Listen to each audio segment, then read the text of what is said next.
Here's a question that might need some explanation, but I'm going to explain the question after I've given the answer because I think it works better that way. Why not? So here's the question. What fictional character has the coolest plot armour? There's a story that a great king went to consult his soothsayer about a battle he was about to fight. The soothsayer told him, "If you battle today, your champion will die on the battlefield 4 days from now."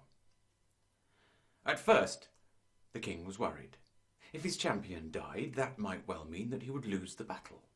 But then he realised, if his champion was to die in 4 days, then for 4 days nothing could kill him. The rumour spread through both armies as they advanced towards each other, and the king's champion marched out in front with sword and spear, bold and unafraid.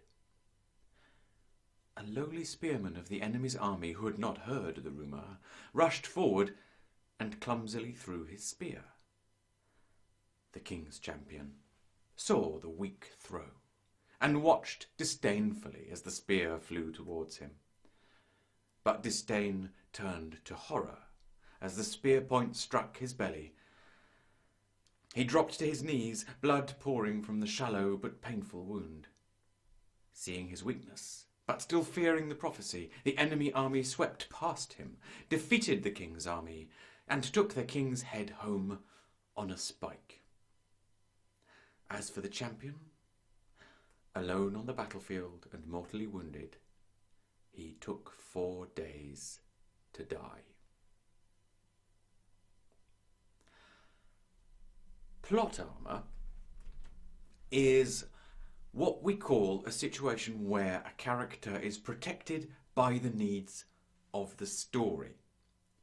This is something that is probably, and with good reason, not done terribly often. But we can all think of characters who we know are always going to make it till the next story. Almost anything that's serialised, almost any superhero will always survive till the end and come back for more another time.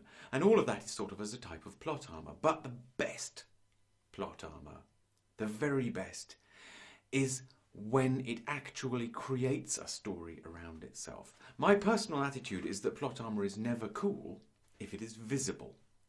So what does that mean? That means that if the reader or if the audience feels that a character is always and completely invulnerable, well, it's bad. And if you know that a character is invulnerable because they have to be somewhere or they have to do something later on, that makes the character boring and it makes the story boring. So writers occasionally satirise plot armour to powerful literary effect. A very famous story is the story, for instance, Appointment in Samara. And in that story, in a way, plot armour is inverted because, of course, the story only happens because the character is trying to escape from the very thing that happens to him at the end. And in the story that I just told, you again have the plot armour, so he will die in 4 days, as the driver for the story itself, the reason why the story exists. And that always makes for the best plot armour.